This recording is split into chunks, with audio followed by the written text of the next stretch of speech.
Hey folks, welcome to the special edition of Roland Martin Unfiltered. Today's show focuses on John Legend. He, of course, is a great singer, but also he's an entertainer, a philanthropist. He produces shows on Broadway, on television, you name it. He also is an EGOT, meaning he has won an Emmy, a Grammy, an Oscar, as well as a Tony Award, one of only 13 people ever to do so.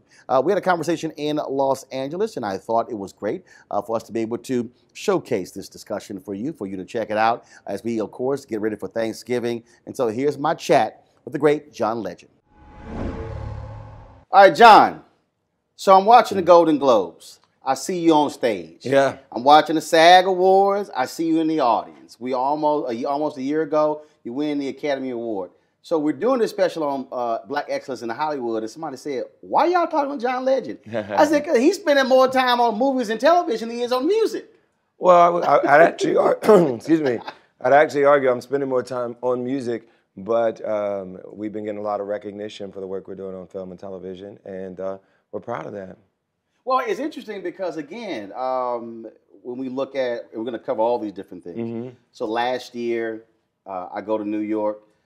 Joe Morton does his off-Broadway production about Dick Gregory. Yes, so I go there. So I'm like, okay, I see John Legend's name. Mm-hmm. So then I'm sitting here doing a interview of The House We Live In with Danny Glover. John Legend. Yeah. And again, so you made a concerted effort to go beyond music. Yeah. But to really, then of course, Underground as well on WGN. We have Underground. We have other movies in store. We're executive producers on La La Land, and I'm obviously in the cast of La La Land. So we have a few other things our production company, Get Lifted Film Company, is doing. And we're excited. We love telling interesting stories, working with great writers and directors, and trying to get more interesting stories out there. And there are a lot of folks who've been in music who want to be in front of the camera. But you're doing a whole lot of stuff behind the camera. Where did that originate from? Well, it started with one of my production partners, a guy named Mike Jackson. He was already working in TV and film, and we had been friends for a long time. And he told me that he felt like I had a lot of influence in Hollywood, particularly because I was writing songs for film and television and making a lot of relationships with people who were making films. But he felt like we could join forces and create some great content. And you know, I didn't think of it as a goal of mine to do that beforehand. I just wanted to be a great musician and focus on that, and I still really do focus on that most of the time. But when this opportunity came around and we started seeing that we were able to get some great films and great TV series put together and work with some great talented people, then we decided to really focus on that a bit, and we've made some really awesome things we're proud of. Well, and the thing I think is important when you talk about this, the ability to utilize your platform and to realize that there are tremendous amounts of stories that no one else is focusing on. And now, of course, with streaming services and, of course, with cable television, of course, the big screen, I mean, at the end of the day, that's a whole lot of pipes to fill with content. They have, there's so many channels now. WGN America is where our show Underground is. But, you know, shows are being put out on Netflix and Hulu and all these other services, and they need content. And I think that's why television and the related streaming services have been such a kind of bonanza of really interesting content lately, is because there's so many opportunities for creative people to make interesting series and interesting projects that it's been really a boon for that area of creativity, and we've really dove in on that area and had some success. Let's talk about I mentioned earlier Joe Morton playing Dick Gregory off Broadway, which we're moving to Broadway soon. Really? Yes. Oh, okay. That's happening. All right then. Yeah. I mean, first of all, and we also just premiered Jitney, which is August Wilson's final play that had not reached Broadway, and that's on Broadway right now. And of course, Mr. Santiago gave me a call about that. Ruben. Yes. Ruben said, he said, "Man, I'm making this happen, and we just need your support." I said, "All right, just hit me up." Yeah. Now, what's interesting about the Joe Morgan piece? So Joe hit me up and he said, "Hey, I want you to come to opening night," and it was crazy schedule. And then, of course, I'm busy. Then he goes, "Dude, we're ending on Saturday. Yeah.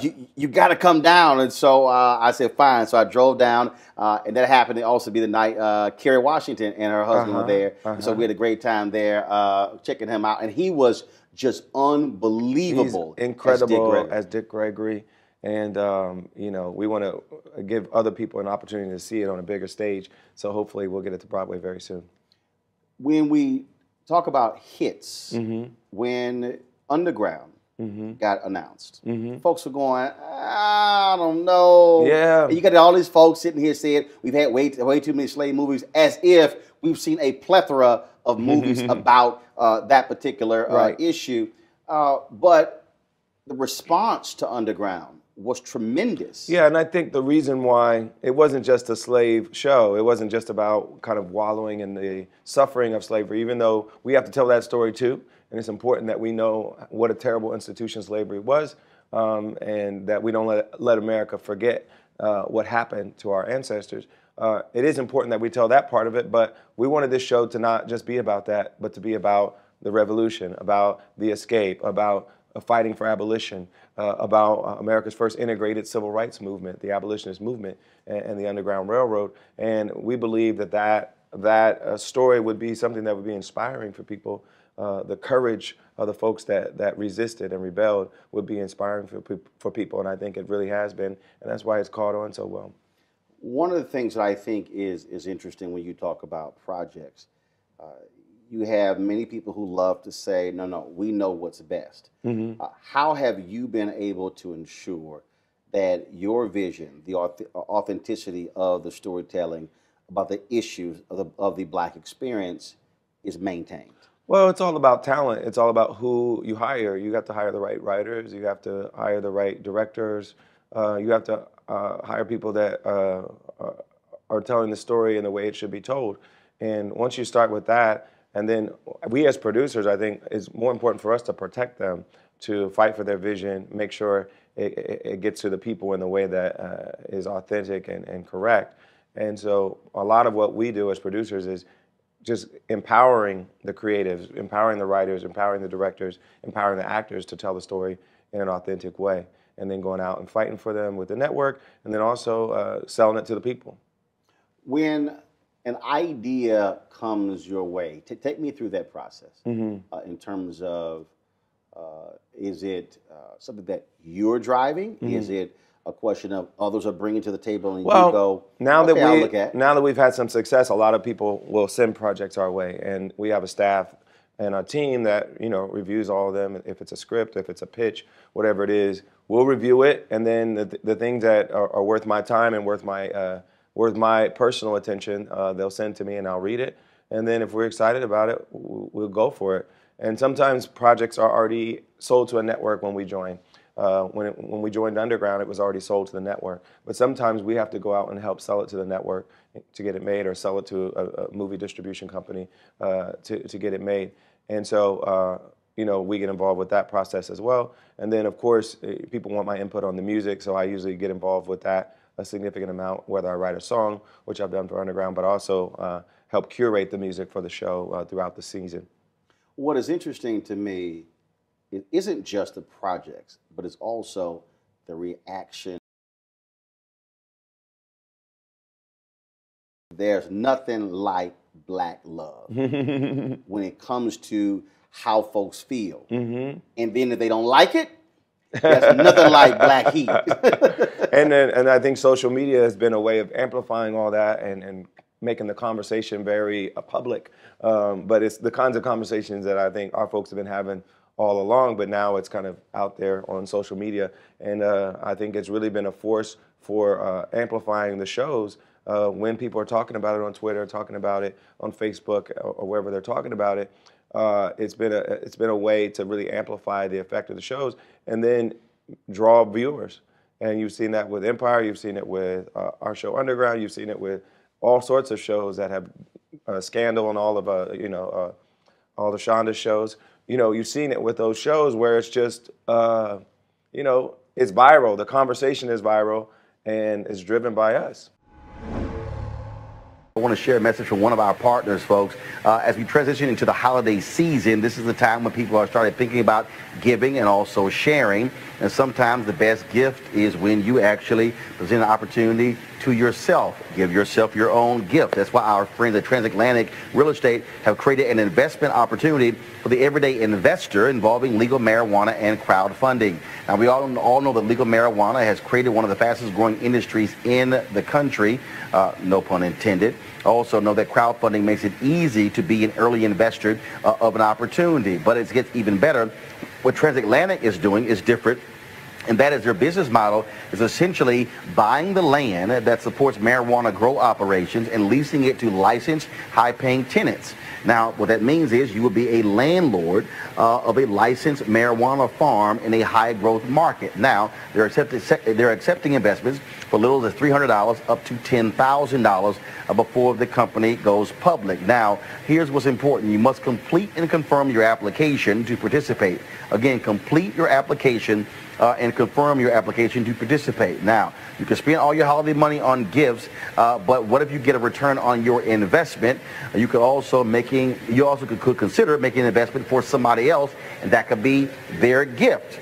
That's a hell of a holiday gift. Now, to get started, go to marijuanastock.org, marijuanastock.org, for you to get into the game. And so we certainly want you to do so.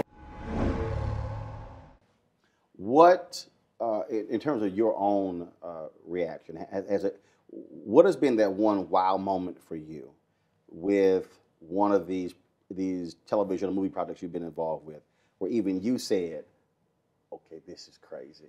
This is. Well, I don't know about crazy, but I mean, I think the most special thing that happened in regards to any of the projects I've been involved with was probably the opportunity to sing "Glory" at the Oscars and celebrate Selma and celebrate the movement, and then have it get the kind of recognition that it got in that moment. I don't think I've had a more special moment in my career. Singing that song, having the emotion in the room, and then being able to accept the award and say what we said about the legacy of the movement today and how we need to carry that forward. Let's go back to that, because when I saw, first of all, you guys were cleaning up left and right. When I saw the amount of time and energy that was put into the set, it's one of those things where you say, y'all know they're going to win. And they did it right before they announced the award, too. Precisely. So timing all matters. But speak to that emotion in the room, because as a viewer, we certainly were able to feel it through the television screen. Yeah, well, when I look back at the tape, I saw the footage of people crying in the audience, and I didn't necessarily know that when it was happening. But when I walked down, I saw David Oyelowo still crying, and then I saw more footage of other people that were crying. And so it was clear that the moment was really emotional and had a lot of impact on people. And part of what drove it, I think, was the set and having that connection to the Pettus Bridge really helped drive it. And then also, one of the things that mattered was a mistake we had in rehearsal.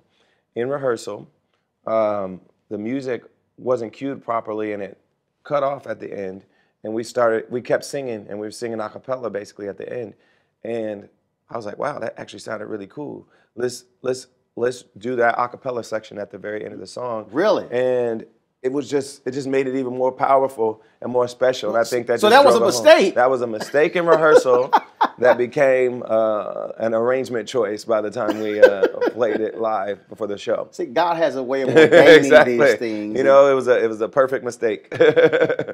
When I listen to, first of all, I play the song all the time. And when I listened to the words of that song, and you looked at that year, 2016, presidential election, last year of Obama's presidency, and all of a sudden we now are in 17. The song, in essence, represented, I would say, a call to arms, if you will, for this generation. Every time I hear comments say, freedom is like religion to us. I mean, that even just that one line Yeah. absolutely resonates. It's this notion of freedom. Yeah, and we're still in a battle for that. You know, we are more free than we were when Dr. King marched on the bridge, but we haven't gotten to the place where everybody's free. My organization, Free America, particularly focuses on the issue of mass incarceration and how we treat people who make mistakes, who commit crimes, who get in trouble with the law, and but that's not the only issue where we should be concerned. We should be concerned about freedom of religion, freedom of the press. All of those things, I think, are in danger right now in the new Trump administration. And so those who believe in freedom, we can't rest.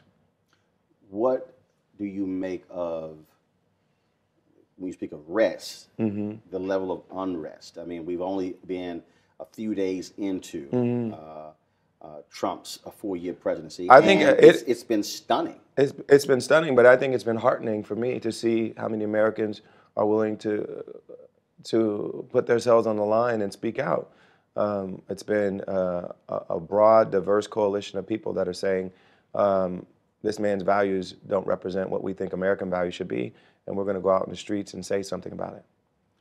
And then what's also, I think, interesting, it's not just the passion, but also I believe that a lot of people are lackadaisical, assume everything is going to be fine. Yeah. And then all of a sudden, this election happens. Yeah. Then it becomes, oh my God, he won. Then it's, oh, you know what? I might need to get off my butt. Yeah. And not just let the folks over there do it.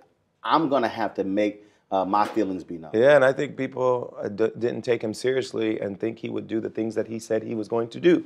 I took him very seriously, and I spoke out against him repeatedly and often. And then you heard some people saying, you know, well, Hillary's just as bad. She lies too.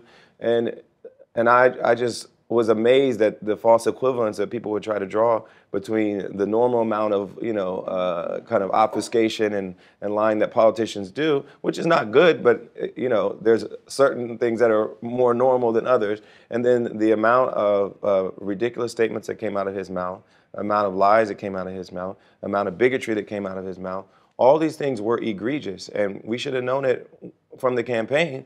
But some people, I think, are genuinely surprised that, oh, he's doing what he said he was going to do. Oh, he said he was going to do a Muslim ban. Oh, he's doing a Muslim ban. He said he was going to build a wall. He's going to try to build a wall. He's not probably going to get Mexico to pay for it, but it's going to go up, even though it's a stupid idea. It's not even going to help anybody. It's not going to make us more secure. He's going to do it. He said he was going to do it, and he's going to do it. And so now that we're kind of shell-shocked and seeing this actually happen, I think the proper response is what people are doing, is getting out in the streets and protesting. But the next response has to be political action, which means working on the state, local, and national level to get politicians that will oppose what the president is doing right now. Working on our current Congress people, calling them and telling them we're watching them and we support them if they're doing the right thing, and we speak out against them if they're not. And we have to be engaged beyond what's happening in the street. But I think what's happening in the street is a good beginning to what we need to do. See, I think that piece is what's critical. I often remind people what Dr. King often said, that look, the march was one thing. It's what you do after the march. And I think a lot of times people get so excited about the event. Yes. Oh my goodness, we got together and it was and thousands it's important. People, it was a signs. It's important. But like with the Women's March, what I appreciated what they did was the data collection. That is, look, we're going to need you testifying before hearings. Absolutely. On the local, state, national level. We're going to need you when it comes to fundraising, not just coming out for this one day. Democracy is participatory. Democracy is driven by the people. Our government is paid by us, elected by us, and they are accountable to us. And so we, the people, have to go out there and make sure that we're doing all the things to hold them accountable and then elect the right people in office. How do you respond to the folks who say, John, dude, shut up, just saying? Of course, I get that all the time. And then I tell them I'm a citizen, I'm a taxpayer. these politicians work for me, just like they work for you, just like they work for Joe Citizen in the street. But it kills me when people act as if you're not a taxpayer, you're not a citizen, Yeah. as if, oh, no. I mean, it's literally just shut up and sing. Well, we don't want to hear what you have to say. They want to hear it if I agree with them. They're happy to hear my opinions if I agree with them, but if I don't, then all of a sudden I'm just a Hollywood elite spewing nonsense. Now, let me deal with that, because you just said Hollywood elite. Mm-hmm. You're from Ohio. I'm from Springfield, Ohio. My father was a factory worker. My mother was a housewife. We grew up knowing what it's like to need a manufacturing job, knowing what it's like to struggle from week to week to do what you need to do for your family. And so me fulfilling my dreams as a musician, as a producer, and all the other things that I'm doing, I do not forget what it's like to be the son of Ronald and Phyllis Stevens in Springfield, Ohio. See, the reason I think that's important is because, I can still smell the stench of my dad's work boots, jeans, and hard hat. Worked for Amtrak. Mom, insurance claims, sat in the office 8 hours a day. Both of them never made a combined $50,000 a year. Yeah. Had 5 kids. Yet, during this election and really after, when all I kept hearing was working class, they were really saying white working class. You were talking about the white working class. I said, wait a minute. That's my experience. Mom and dad never went to college. Yes. And so it was bothersome to me. It was as if black working class folks didn't exist. Yeah. And then because of what I have been able to do because of them, it's, oh, no, you can't speak to this issue. And I'm going, no. That's my life too. Yeah. And Hillary actually won people that made under $50,000 a year. The whole idea of her losing the working class was simply referring to the white working class. But if you put the entire working class together, she won. And I think a lot of times, for some reason, even in previous elections, hardworking Americans was referring to white working class. Real America. Real America is towns with no black folks in it. When real America is diverse, it looks more like our cities than it looks like our rural towns. That's real America, if you look at the numbers. But often, real America means white. Real America means conservative. Real America means gun-toting to a lot of people. But we know that real America is a much more diverse place than that. So how do we somehow connect these worlds? Because what I've consistently said is that what's driving all of this is white fear. The way I've explained it, I keep telling people, I don't get caught up in they're racist and they're bigoted. I don't get caught up in that, because then the debate then becomes they're racist and bigoted as opposed to what the issue is. What I think is happening here is that we're dealing with white fear, that America is changing. All of a sudden, we're seeing what's happening. All these folks with Black Lives Matter, they're out there without realizing that they're out there actually fighting for rights that also impact you. When they see young folks, when they see women, it's the exact same thing. It is fear of a changing America. Yeah, and Trump was pushing that, was touching that by saying, Giuliani even said, Trump is our last hope. Yeah. You're going, wait a minute, what do you mean last hope? Yeah, there was this fear that white men were losing their control of the country. And that fear, I think, drove Trump. It drove a lot of the conservative movement, the Tea Party movement. And every time we've seen advances in American history, we've seen some of that backlash before. We saw it after the Civil War. We saw it after the Civil Rights Movement. We saw it... Black success always followed by white backlash. Yes. We saw it now with the election of the first black president. So we've seen this backlash. The good news is that over time, progress has always won. But that doesn't mean there won't be a cost to this backlash. And this backlash may cost lives. It may cost some people justice and peace. And we should be worried about that. But I do believe that progress is going to win. How do we bring these various worlds together to make folks realize you don't have to be fearful, but understand that you're the same economic condition as that brother or sister who's in the inner city. Yeah. I keep saying broke is broke. Yes, and if we could come together in a real alliance of the working class that says we want good working conditions for all of our workers, we want well-paying manufacturing and construction and other jobs that have been kind of depleted in the last 20 years. If we come together and say we want a strong social safety net, make sure everyone has access to health care, make sure everybody has whatever they need to feed their family and live a decent life, better schools for everybody.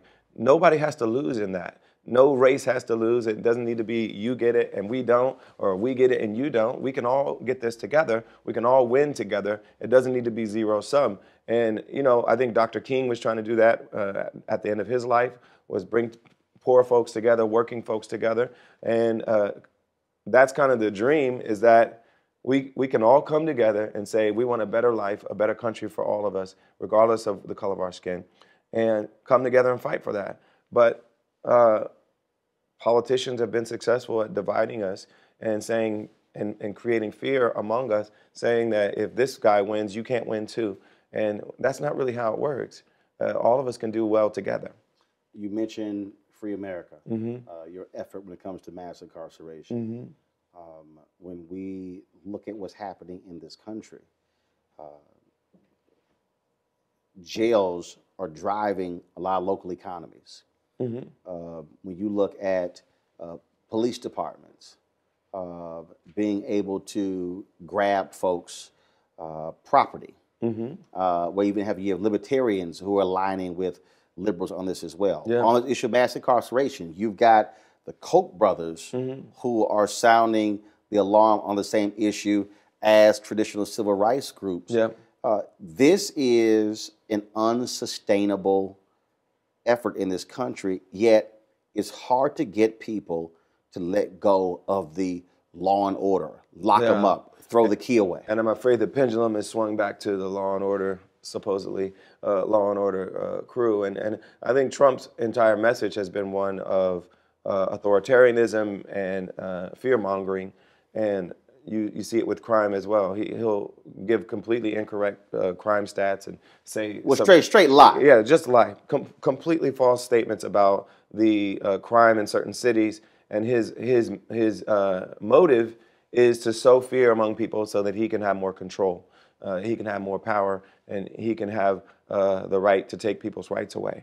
So we should be concerned about that, and we should fight against it.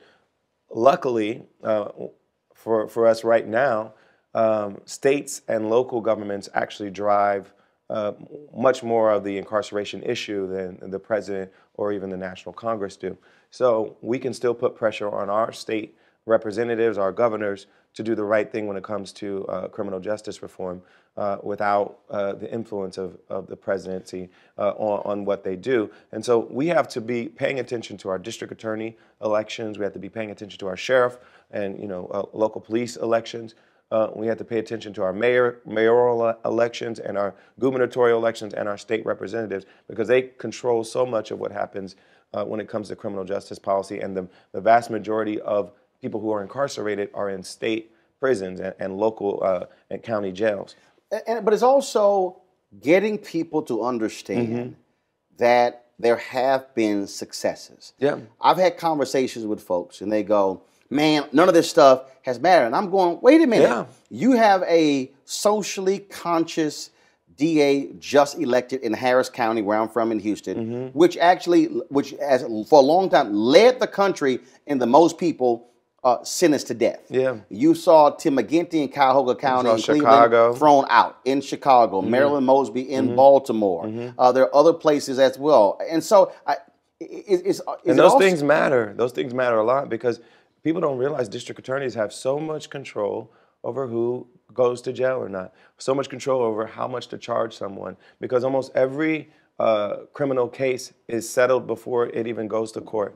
It's a deal. Right. The DA approves the plea bargain. Yeah, they approve the plea bargain. Most of these folks that get in trouble don't have great representation, and the DA has so much power in the palm of their hands, so that when we elect someone that's more holistic, more balanced in their view of justice, more fair, more merciful, then they're really the person that's driving which way the incarceration rate goes. And so we have to pay attention to these things.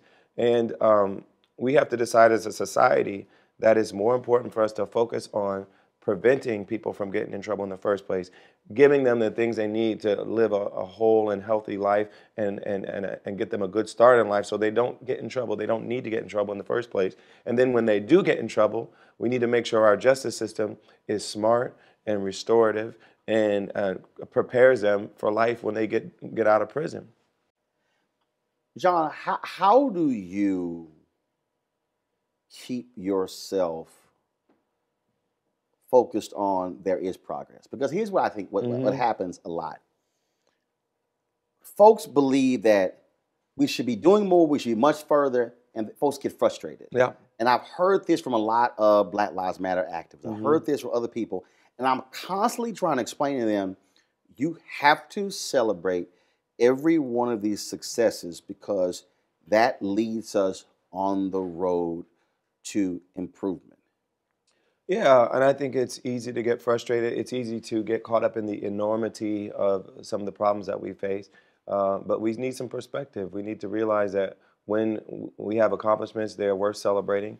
And even looking at the overall arc of what's happened in the history of this country, clearly progress has been made, and it's been pretty monumental progress over the centuries. And so we shouldn't forget about that. We shouldn't lose heart. That doesn't mean you don't work hard. That doesn't mean you're not passionate. It doesn't mean you're not engaged. It doesn't mean you're complacent. But it does mean you see the value in working. You see the value in struggling because you're actually getting some wins. And so when we accomplish things on like a state level, we get a district attorney elected that we think will be the right person for the job. When we get some propositions passed like we do here in California to make our criminal justice laws more sane and more reasonable, when things like that happen, we should be happy and we should celebrate and know that there is a reward to the work that we're putting in. The road forward, earlier you talked about, well, look, it's 4 years of Trump. And people are protesting and they're pushing. I really believe that when you talk about an awakening, when you talk about, we saw it with Tea Party under Obama. We saw these people who were disaffected, who were out of this particular process. We saw it, frankly, the number of white working class folks in rural America who came out in huge numbers for Donald Trump. I really believe that what we are about to see is not going to be a 2 to 4 year issue. I keep saying we're about to see what I call a 30-year battle, because by 2044, the numbers show no one group will be a majority race in the country. And I just think, and I keep telling people, prepare for a sustained generational battle, because this is literally going to be a fight for the heart and soul of the future of America. And it's not a battle between people of color and white people. It's a battle between those who believe America should be inclusive and diverse and equal for all, and those who don't. Who want to go back to the old days of how things used to be, which were not good for us. And the truth is, our side is going to win because there's more of us. Even in this election, there were more of us. Trump won because of the vagaries of the Electoral College, but that's not sustainable, I don't believe. With a small smidgen of percentage of voters going Hillary's way in 3 states, she would have been the president and had a 3 million vote lead in the popular vote. So I think we should realize that we're on the right side of history, and that our side will win, but we have to fight and we have to be out there doing the work. Let's talk some fun stuff. Let's talk music. So we talked about Hollywood, we talked about politics, all that sort of stuff. Let's talk about music. What does it do for you to sit at that piano and just allow things to happen? Well, really what's happening when I'm doing that is I'm writing, and I'm writing a song, and I'm trying to create something new out of nowhere. And it's a beautiful feeling when it comes together. And the process of getting there is really fun for me. I still love it more than anything else I do. Writing a song is my favorite thing to do. So the joy of seeing my last album, Darkness and Light, come together, seeing the writing process um, lead to some songs that were really heartfelt and mean a lot to me. It was a really wonderful process. I sang about being a new father. I sang about relationships. I sang about how I want to see this world evolve. And it was beautiful to have that process of writing and then to see it all come together in an album that I'm really proud of. I love, for me, well, I love, what I love is the process, Hmm. because I think about, as somebody who's in media. I've written columns for years, Hmm. and it's sort of the exact same thing, where something will spark you, Hmm. and you might be in mid conversation, and literally you just sort of drift away Yeah. because you're now focused on it. Yeah. And so I asked every songwriter this, and so Hmm. Will Downing told me. I remember I interviewed him once, and he said that he had made love to a woman, and he said it was so amazing that he got up and wrote a song. I was like, dude, you just left. I've talked to so many different songwriters, and they just, different things move them to Yes. write and create. So for you, uh, give me a couple examples where just something else was happening, and you literally just sort of just drifted off into your own Yeah. world. Well, that happens a lot. For me, I don't Folks like, usually John, I, John. I don't usually write the song at that moment, but I will record the whatever spark of inspiration that I have at that moment. So the great thing is now we have phones that record everything. You can write lyrics down on your phone. And so whenever an inspiration comes to me, it can come to me while we're at the airport. It can come to me when we're sitting around the house. I record it as soon as it comes to me. And I don't usually kind of stick with it for a long time at that moment. I just save it and focus on it when it's time to write again. And for me, the actual writing of the song, aside from that inspiration, usually happens in a very kind of scheduled, programmed way. I'm different than some other songwriters. I like to schedule songwriting. I like to book a studio, go to the studio, and feel like I'm going to work. And if I do that, I'm more prolific, I'm more productive, and I'm more focused Really? on writing. And it helps you get through writer's block too, because it kind of pushes you to not just wait around for some idea, but just to actively conjure it. But have you ever had that moment though where you literally were engaged in a conversation, or you Yeah, were doing something, yeah, and literally you just drifted away, and folks yeah, going, "Hey, yeah, dude, what happened?" Well, absolutely. And then I'm like, excuse me, I had an idea, and then I go sing it to my phone, and then we'll move on with our conversation. now I do the same thing. So my Hmm. wife would be talking, and literally when a vision or a thought, Hmm. and I'll just go, "Hold up." First of all, she hates that. She absolutely, Jackie, despises me going, "Hold up." But literally for me, I'll stop something, because when that idea is there, my mind is just Yeah. going. I don't want anything else coming in. Yeah, because it's easy to forget too, and And you now have you're to. really upset. Yeah, because you gotta remember those things, and it might not come to you again in that way. So it's great to record it, write it down. It's interesting when you talk about that, how you approach it. So when I talked to Common, how Hmm. Glory came together, Hmm. and he said, "Yo, John had one day Hmm. to go." He said, "What, you were in London?" I was in London on tour, and he calls me up and says, Ava and I are, trying to come up with a song for the end of this movie. I don't know if you heard, I'm doing Selma with Ava DuVernay, and I had heard about the film. I knew it was being made, and I knew he was a part of it. And he told me, a few title ideas. And one of them was Glory.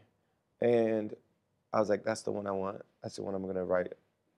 As soon as I got off the phone with him, I literally came up with the chorus for Glory almost exactly to what it is now.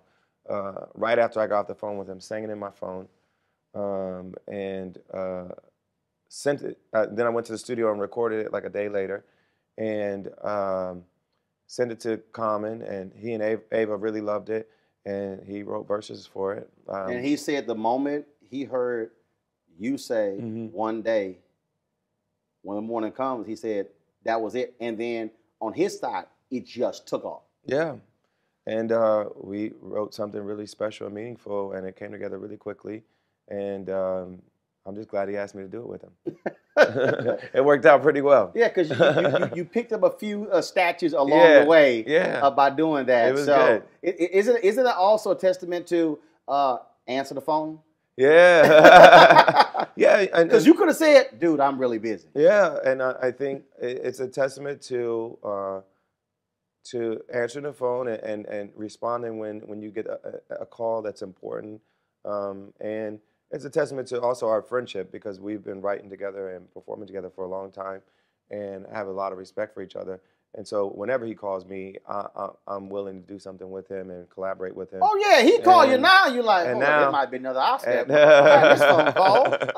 Yeah, so, you know, I think it's been a mutually beneficial friendship and working partnership for us. When we think of music, it's so funny. I tweeted something. I have no idea. First of all, everybody knows who on social media. I love music.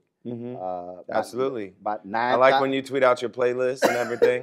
About 9,000 songs. And so I guess I was listening to Sam Cooke or Otis Redding. I forgot what it was, and I tweeted about. I said these cats were singers. Yes. I said you felt it. It was just, and the songs were different. And I think I said something like, they don't make music like that anymore.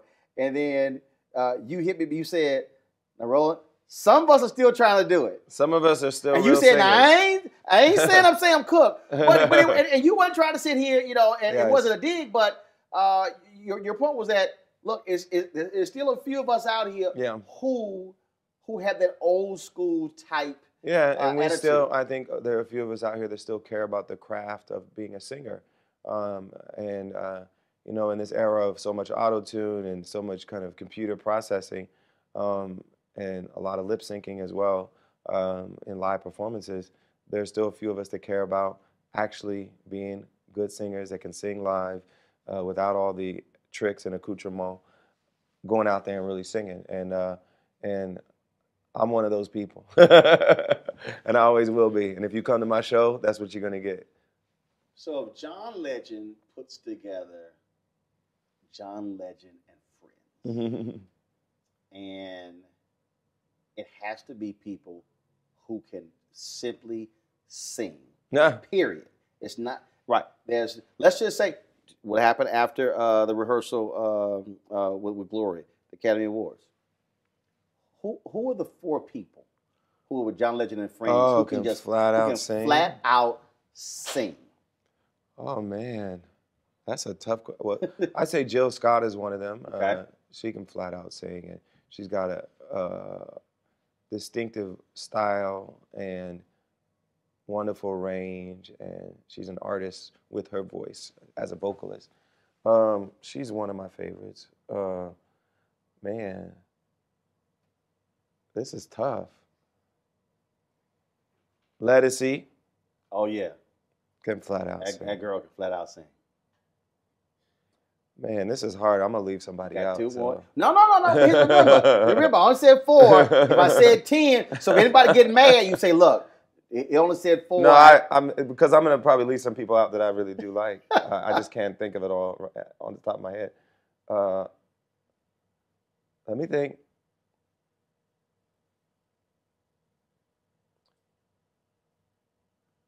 Oh man, I'm gonna leave somebody out. Well, this is a little obvious. Well, just rail them off, and then here's some of the better singers. I think Beyonce is incredible. She's one of the great vocalists out there. I think trying to think of some brothers I want to throw on the list. I really like Bilal. I think he's a brilliant singer. Dude, he killed it. Yes. With the Prince tribute. Yeah, I think he's incredible. A whole bunch of people went. Yeah. Who is that? Yeah. And he's been around for a long time. I was in Philadelphia going to school there when he was coming up in that whole kind of neo-soul movement. And I was always just thoroughly impressed by his voice and his artistry as a vocalist. Man, I'm leaving people out. I love Jasmine Sullivan. I love Fantasia. Um, all great singers. Uh, Kelly Clarkson, who I worked with on duets, is a magnificent singer, really great voice with a great range. Um, I think Adele is a great singer. I don't know, man. I'm probably leaving some people out, but those are the people off the top of my head. All right. Kim Burrell, you know, there's some great singers out there. Now she can blow. Yeah. She can blow. So now, Yolanda sang Gloria at the White House and murdered it. and were you sitting there going, really? Did she just did? I was proud because as a songwriter, I love seeing other people sing my songs, and I love seeing her sing it. She sounded so beautiful. So I'm gonna make this a little bit harder now. Okay. I need John Legend to name me 4 legends he would love to be on stage with, living or deceased. Oh, well, I love Nina Simone. I would have loved to do a duet with her. I think our voices would have went well together. And we named our daughter Luna Simone in a nod to her as well. All right. So that's definitely one of them.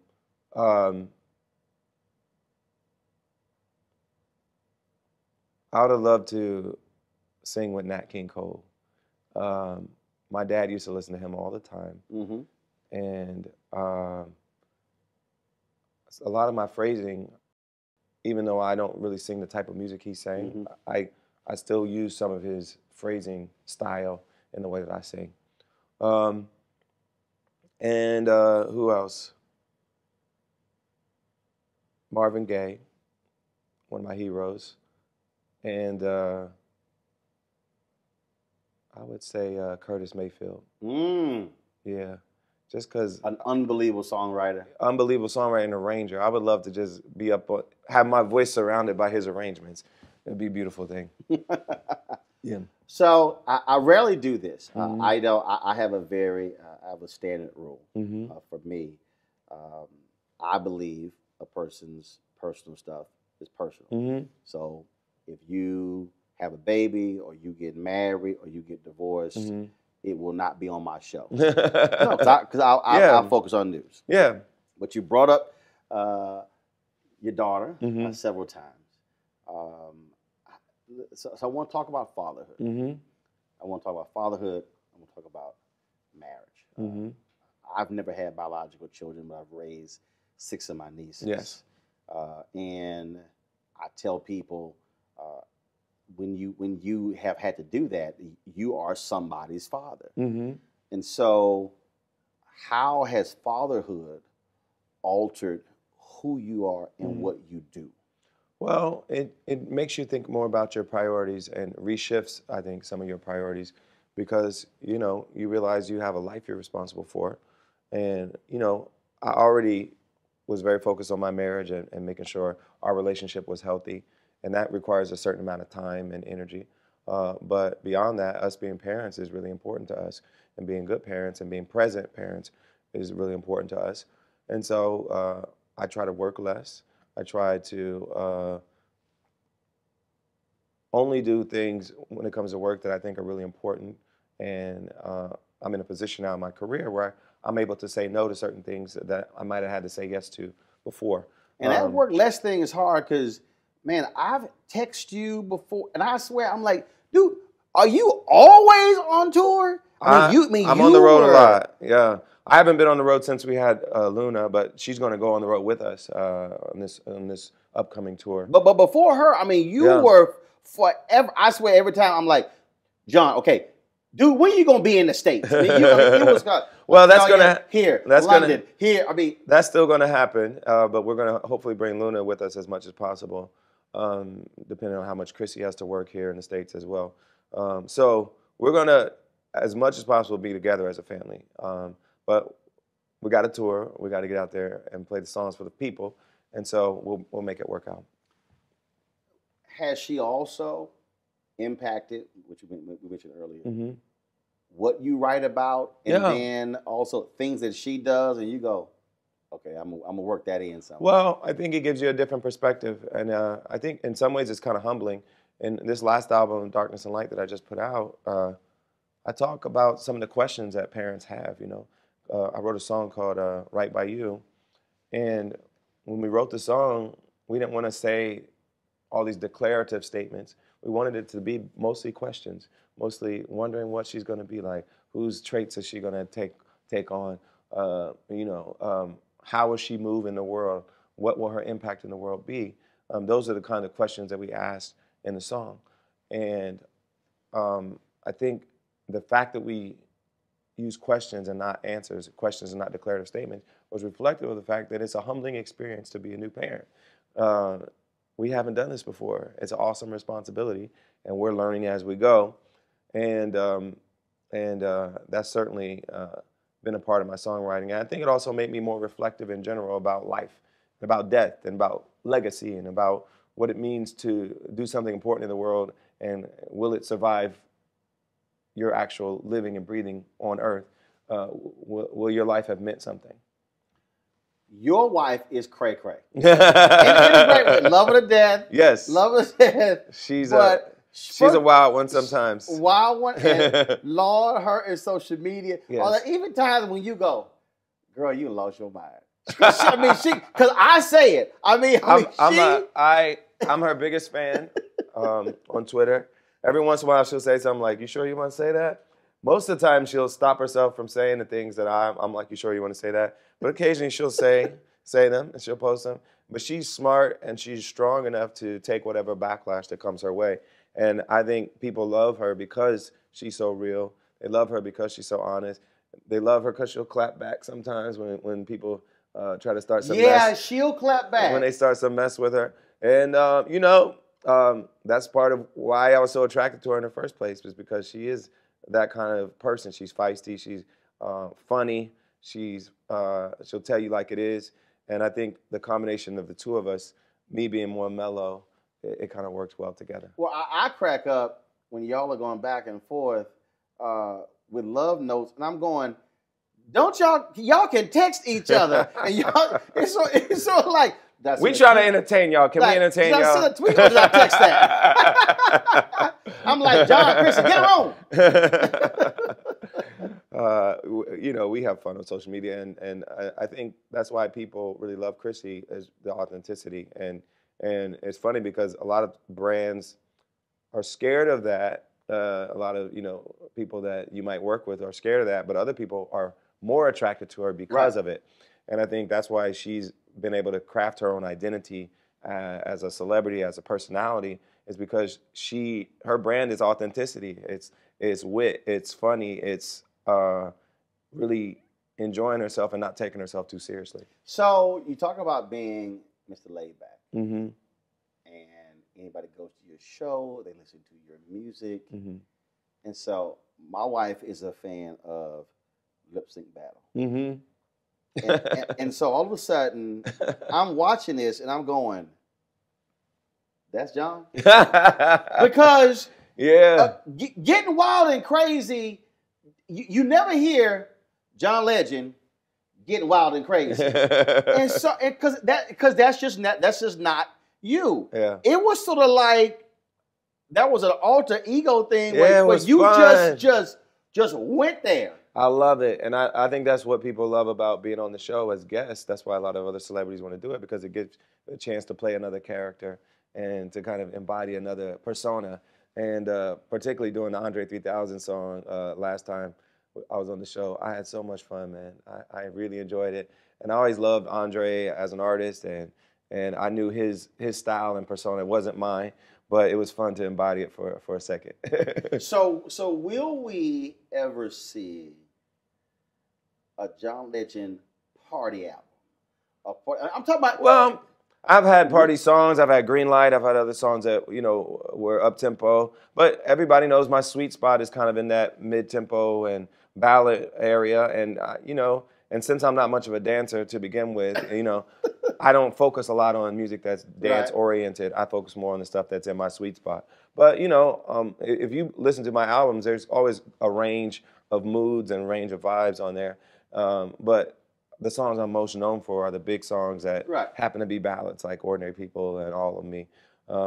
But, you know, I think if you come to my show, the whole range, you'll see the up tempos, the mid tempos, the ballads, and we try to really create a fun experience for people when they come to the show. See, it's just like, but it's romantic too. You know, it's usually date night for most people. Precisely. Yeah, Which is and like that's all good. It's like when I interviewed Courtney B. Vance. Yeah. I said, Courtney, I want to see you in a crazy, outlandish comedic role. Yeah. And he looked at me and I said, because normally, he's very, you know. And you want to see people with diversity, but at the end of the day, people are best at certain things, and that's what they usually tend to focus on.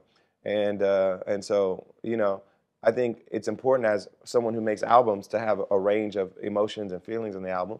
But I know what people love the most from me, and I kind of super serve them in that area. So we talked about movies, we talked about music, we talked about family, politics. I got to get your take on this. A couple of more things. Mm-hmm. You made any number of trips to the White House. Mm-hmm. Your thoughts on 8 years of an Obama presidency? Well, I think in a lot of ways it was successful in that it extended health care to millions of more people that didn't have it. People forget that when President Obama came into office, the economy was cratering. We had just had a massive financial crisis, and the stock market was in terrible shape. People were getting kicked out of their homes. People were losing jobs at a terrible rate. And he turned all of that around between the Recovery Act and the financial reform and the auto rescue. All those things were hugely important, and the country would be in much worse shape if those things did not happen. And so I think we should be grateful for that work that the president and his team did, and the Congress that helped him make it happen. We should be grateful for all those things. Did he accomplish all the things we wanted to get accomplished? Absolutely not. And were there some areas where I disagreed with him? Absolutely. But I really think on balance, it will be seen as a successful presidency that really genuinely improved people's lives and improved the country. So I want to pick up on that point right there, because a lot of people, a lot of black folks will get mad. Don't you dare say anything negative. Sure. But you, somebody who made a number of visits, who the president and first lady often referenced, but you made it clear there's a return on investment. There are things that we expect and are going to push you on. Right. We pushed him on criminal justice reform, and he made some efforts in that direction, and with the commutation of sentences and all these things.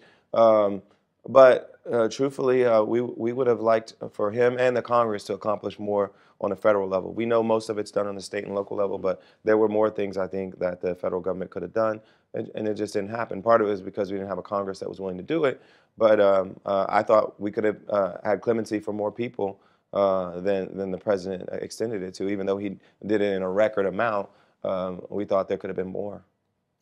Would John Legend ever run for office? I don't think so. I think I'm most useful doing what I do now, and most happy doing what I do now.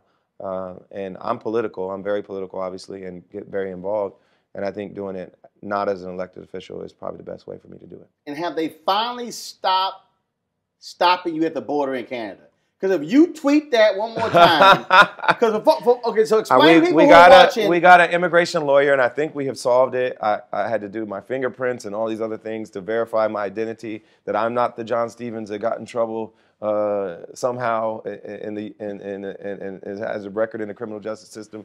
It's not me. I've never. So your actual name is John Stevens. My real name is John Stevens. There's another person with my name that had a record, and whatever his record was, it was enough for it to get flagged at the Canadian border. No other border in the world, by the way, but the Canadian border. Every time. I swear, you would tweet again. They make me sit in the second room, and they review my passport, and they make me sit there for like an hour, and then finally they let me in. But apparently we've gotten an immigration lawyer to finally figure it out and fix it for us. And I'm going to be on tour soon, and I'm going to Toronto again, and hopefully this time I'll get in. Dude, every time you would tweet that, or you say, "I'm headed to Canada," I'm like, "Hey, y'all not stop." Please, Lord. Please, Lord. So last question for you. So we, again, like I said, we talked about music, movies, public policy, you name it. Is there something that you would really love to do that you haven't done yet? Oh man.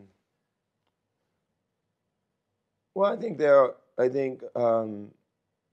now that I've done a little bit of acting, I think I'm going to be interested in doing some more, and so we'll see about that. And we're in talks about some interesting biopic ideas in music. I don't want to talk about who it's going to be because we're a little too early in the process, but there's some cool stuff we're going to do. Yes. I'm not going to answer. There's going to be some cool stuff, hopefully, that we'll do with me in front of the camera, because my company's been producing a lot of projects, but most of them I haven't been on camera for, but we'll see. There'll probably be some more of that in the future. All right. John, brother, always good to see you. Thank you. Appreciate it. Always a pleasure. My pleasure. Well, folks, I certainly hope you enjoyed that discussion with John Legend. Please be sure to support shows like this by supporting Roland Martin Unfiltered by joining our Bring the Funk fan club. Please go to RolandMartinUnfiltered.com. Our goal is very simple, to get 20,000 of our fans contributing an average of $50 each over the next year. Your donations will make such interviews possible so we can remain independent, not corporately owned, and being unapologetically black. Folks, be sure to have a great Thanksgiving. Enjoy your time with your family. And again, doesn't matter what kind of big meal you have. It doesn't matter if you can't make it back at home. Simply enjoy every single day, every single hour, minute, and second. Everybody at Roland Martin Unfiltered, have a good one. Holla!